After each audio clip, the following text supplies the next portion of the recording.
सादर नमस्ते जी। आप सबका हार्दिक स्वागत है हमारे channel R A to R A में। आइए हम अपनी वैदिक कक्षा का फिर से आरंभ करते हैं और आज का हमारा विषय रहेगा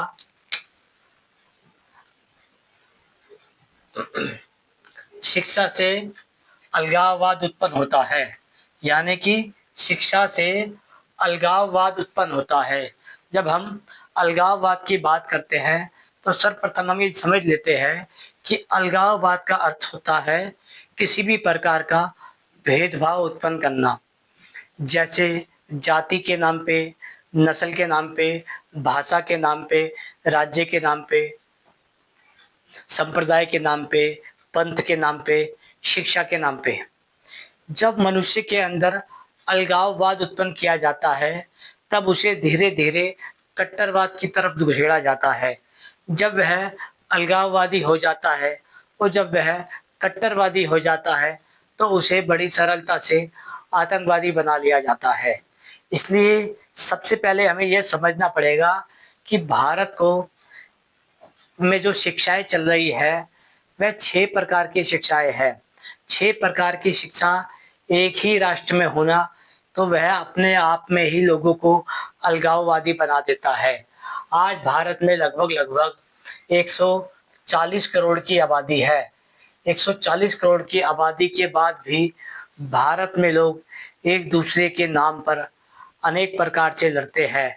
कभी जाति के नाम पे लड़ते हैं, कभी भाषा के नाम पे लड़ते हैं, कभी राज्य के नाम पे लड़ते हैं, कभी संप्रदाय के नाम पे लड़ते हैं, कभी पंथों के नाम पे लड़ते हैं, कभी नस्लों के नाम पे लड़ते हैं और कभी कभी व्यर्थ में भी लड़ जाते हैं। इसका कारण क्या है, आइए उसको समझने का प्रयास करते हैं। सबसे पहले हम ये समझ लेते हैं जो शिक्षाएं होती है वह 2 प्रकार की होती है।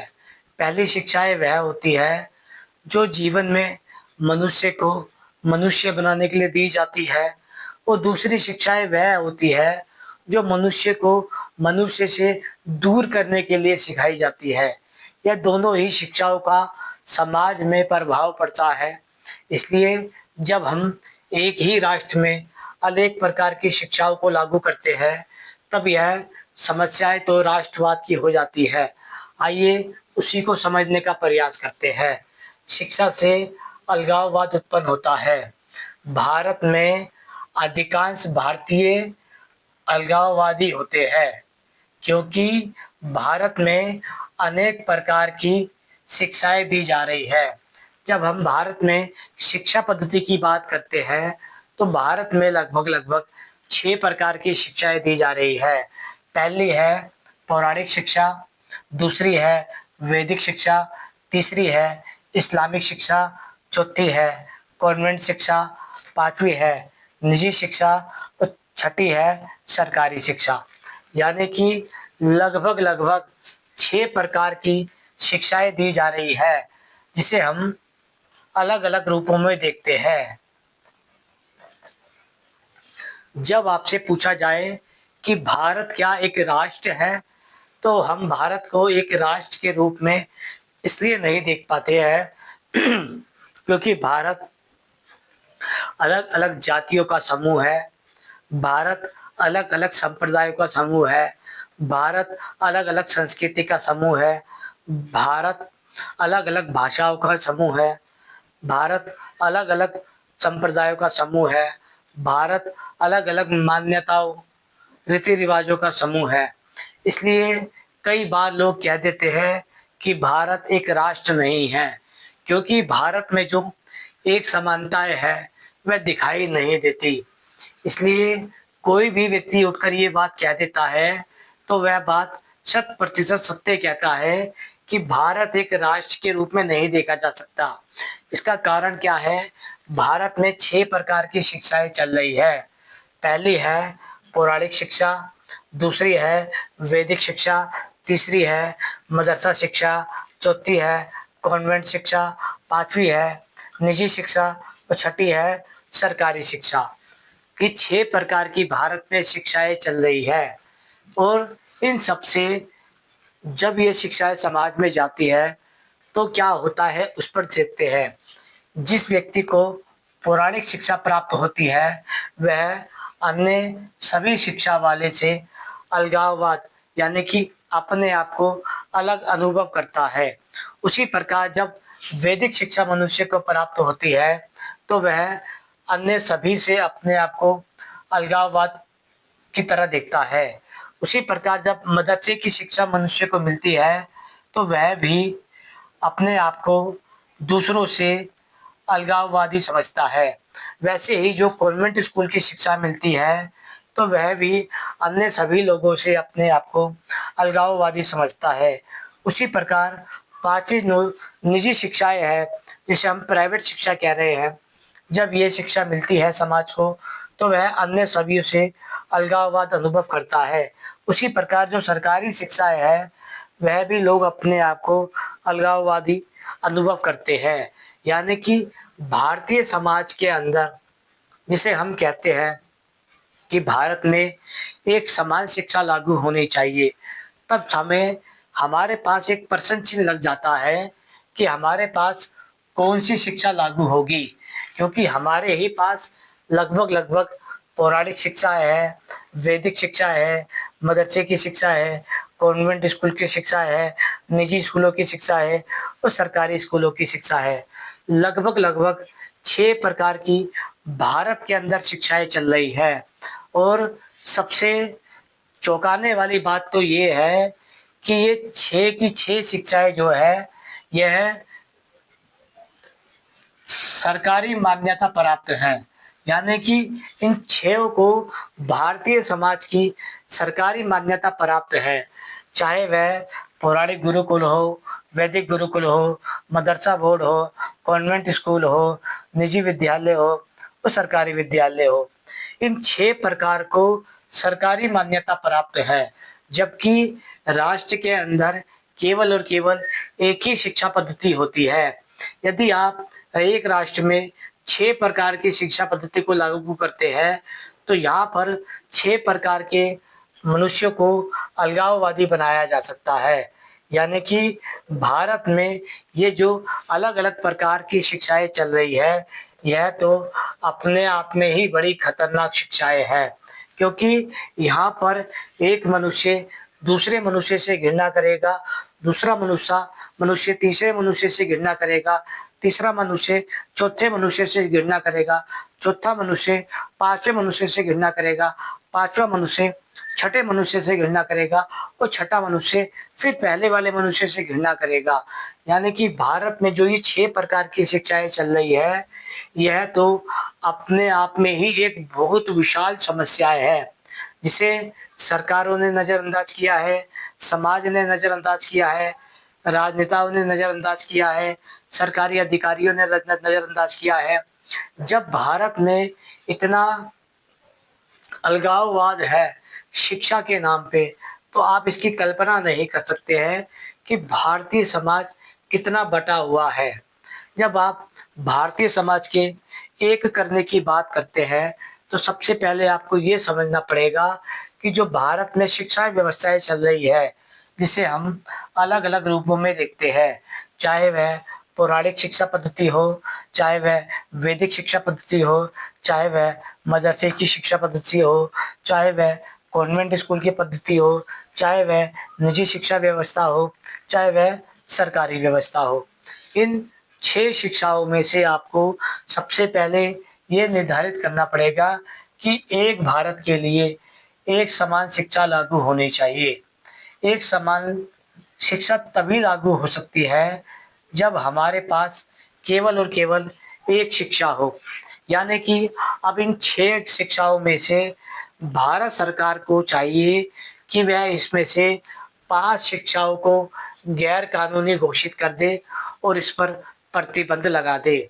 जब तक किसी भी शिक्षा पद्धति को एक राष्ट्र के साथ में एक ढांचे में नहीं पिरोया जा सकता तब तक वह बातें समाज के लिए, राष्ट्र के लिए अपने आप ही हानिकारक होती है।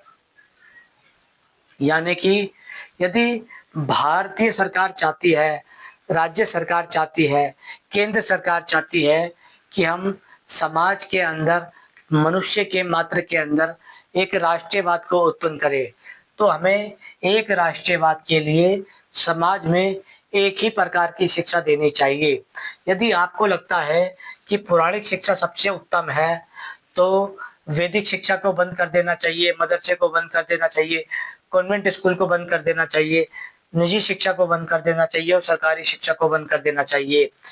वैदिक शिक्षा के बच्चे, मदरसे शिक्षा के बच्चे, कॉन्वेंट स्कूल की शिक्षा के बच्चे, निजी शिक्षा के बच्चे और सरकारी शिक्षा के बच्चों को पौराणिक स्कूलों में पढ़ाना चाहिए।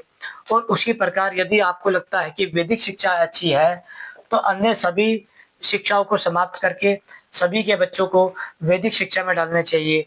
यदि आपको लगता है कि मदरसे की शिक्षा अच्छी है, तो पौराणिक, वैदिक, कॉन्वेंट, निजी और सरकारी विद्यालयों को बंद करके इन सभी बच्चों को मदरसे में डाल देना चाहिए।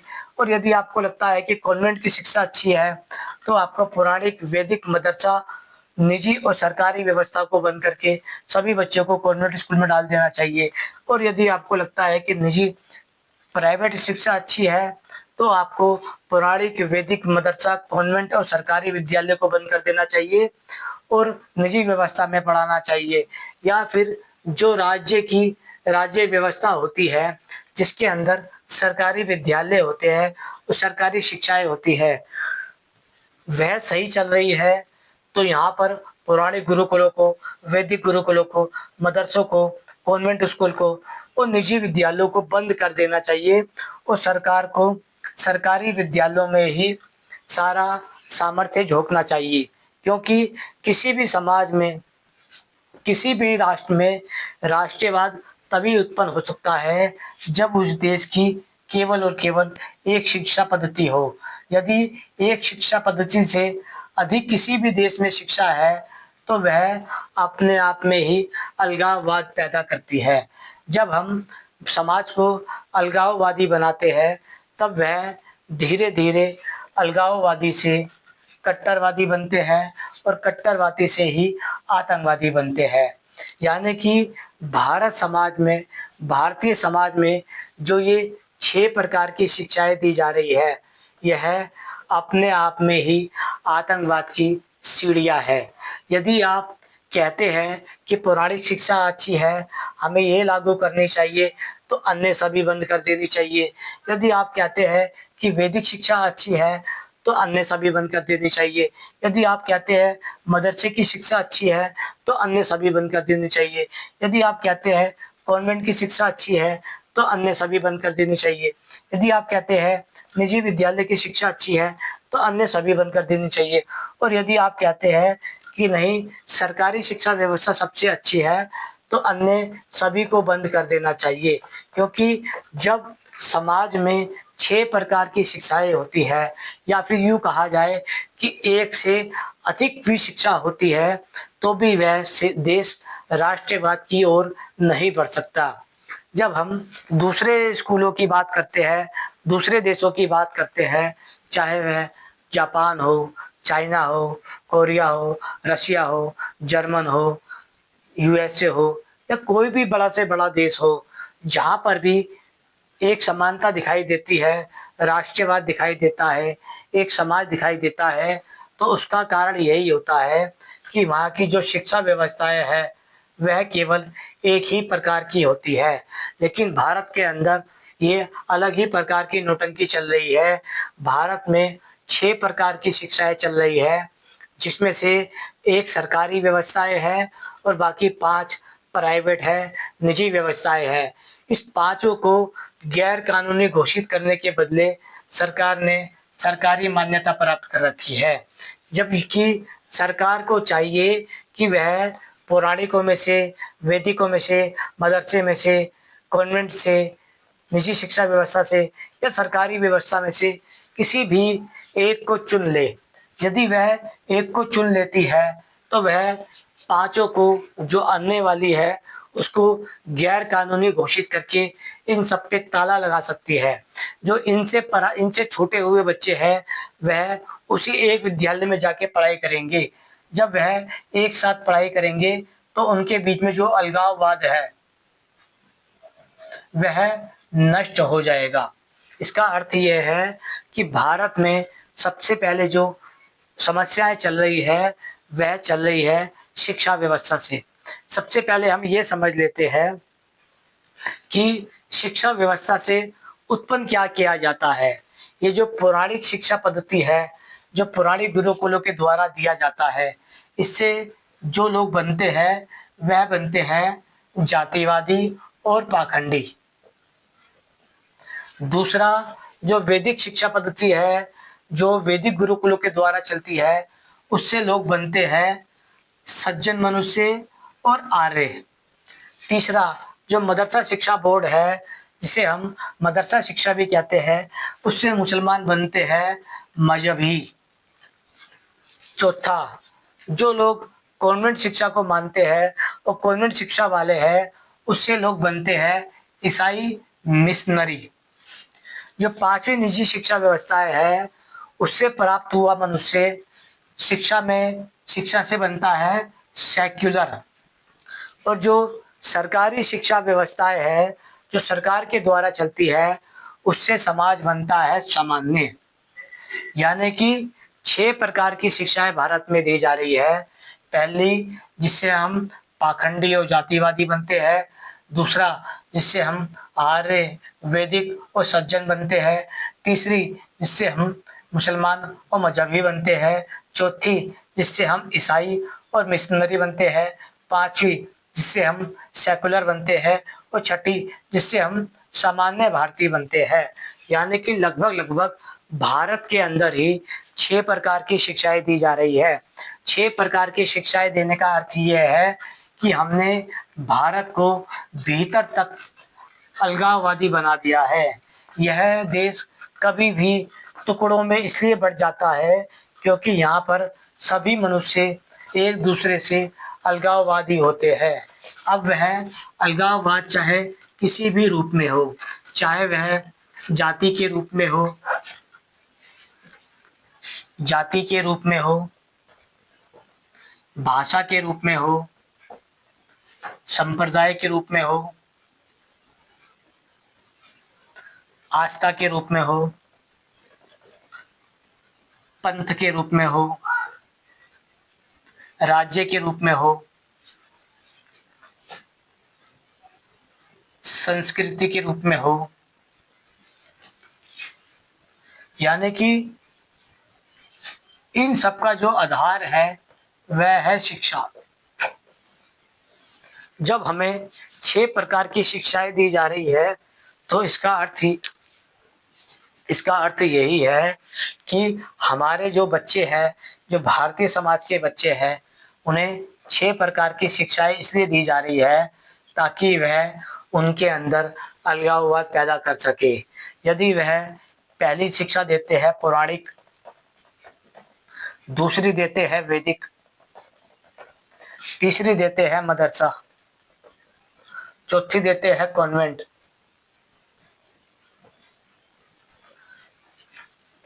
पांचवी देते हैं निजी, छठी देते हैं सरकारी। यानी कि लगभग लगभग 6 प्रकार की शिक्षाओं से ही उस समाज को, भारतीय समाज को अलगाववादी बना दिया गया है। जबकि एक राष्ट्र में केवल और केवल एक ही शिक्षा पद्धति होनी चाहिए। यदि कोई भी शिक्षा जो सरकार को अच्छी लगती है, सरकारी अधिकारी को अच्छी लगती है, सुप्रीम कोर्ट को अच्छी लगती है, या फिर जिसको भी अच्छी लगती है, इन 6 में से चाहे वह पौराणिक हो, वैदिक हो, मदरसा हो, कॉन्वेंट हो, निजी व्यवस्था हो और सरकारी व्यवस्था हो, इन 6 में से किसी भी एक शिक्षा को 100% सरकारी घोषित कर देनी चाहिए और बाकी पांचों को गैर कानूनी घोषित करके बंद कर देनी चाहिए।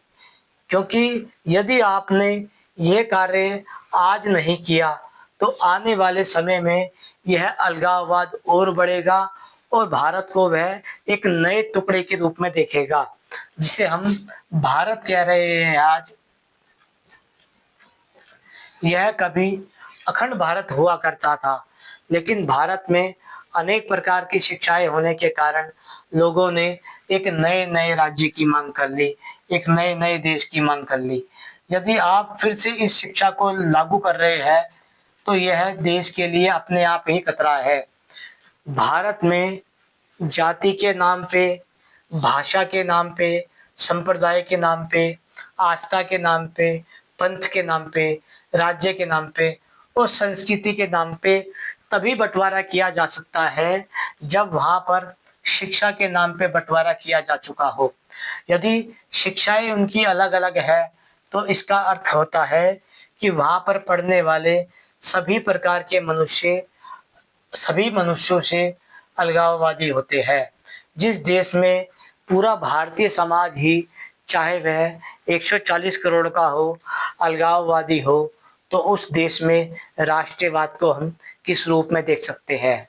यहाँ पर तो सभी मनुष्य का राष्ट्रवाद भी अपना अपना है, यानी कि सभी मनुष्य मानते हैं कि मेरा वाला राष्ट्रवाद सच्चा है, आपका वाला राष्ट्रवाद झूठा है। मेरी वाली शिक्षा पद्धति अच्छी है, आपकी वाली झूठी है।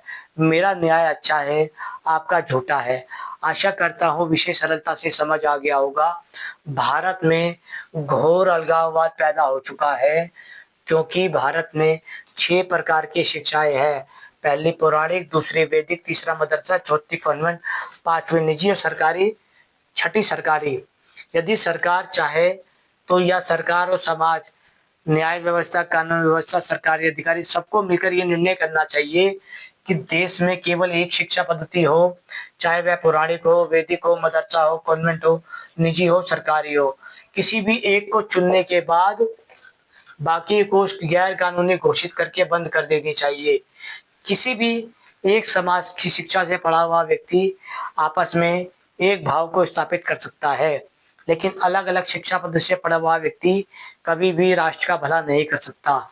इसलिए भारत में जो ये 140 करोड़ लोग पल रहे हैं, यह सब के सब अलगाववादी है।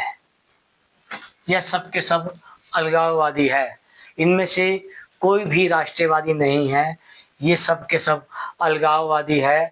इन सब का राष्ट्रवाद भी अपना अपना है, यानी कि सब के सब अलग अलग प्रकार के राष्ट्रवादी है। इनमें से किसी का भी राष्ट्रवाद नहीं है। आशा करता हूँ विषय समझ आ गया होगा। समझ आ गया है तो लाइक कर दीजिएगा, शेयर कर दीजिएगा। यदि चैनल पर नए आए हैं तो सब्सक्राइब कर दीजिएगा। ओम नमस्ते जी।